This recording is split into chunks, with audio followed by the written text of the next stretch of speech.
morning, guys. Happy Monday morning motivation. This morning, as I was praying over this Passover week, because even though it is Monday after a holy weekend, it is still Passover. And as I was praying over it, I heard the Holy Spirit say, less Martha and more Mary.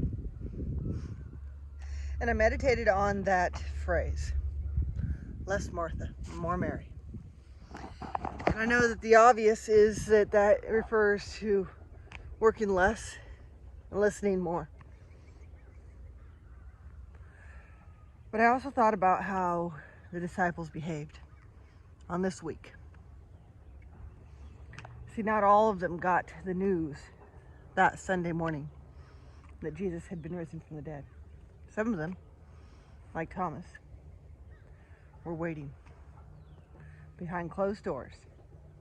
Now, I've heard preachers say that they were waiting because they were scared and they were behind locked doors because they were hiding.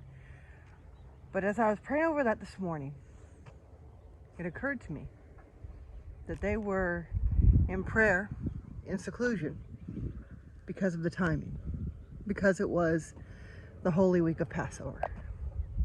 See, Passover isn't one day, it's 10 days. And the beginning of it starts with a feast. You celebrate with much preparation, many Marthas. But then, over the next 10 days, it's a time of consecration, a time of meditating on the miracles that God's performed. Specifically the miracles of Passover that have to do with how God broke them out of Egypt. See, all those years when they were in captivity as slaves, they did all they knew to do. They kept the holy days the way they could as slaves. They worked diligently. They took care of their families. They loved each other as well as they could as slaves. But no matter how hard they tried or how holy they kept themselves, there was nothing they could do to set themselves free. That took a miracle from God. In the same way, no matter how hard the disciples prayed, no matter how clean they kept themselves, no matter how strict they were to the law, there's nothing they could do to raise Christ up out of that tomb. It took a miracle.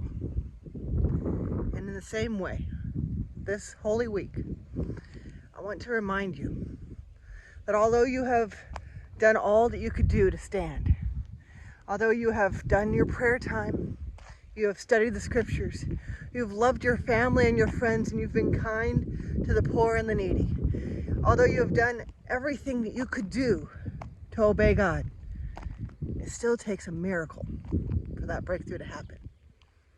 So this week, this grace week, these days of Passover, meditate on those miracles that only happen by the hand of God, because yours is next. All right, I love y'all, and I'll talk to you later. Bye-bye.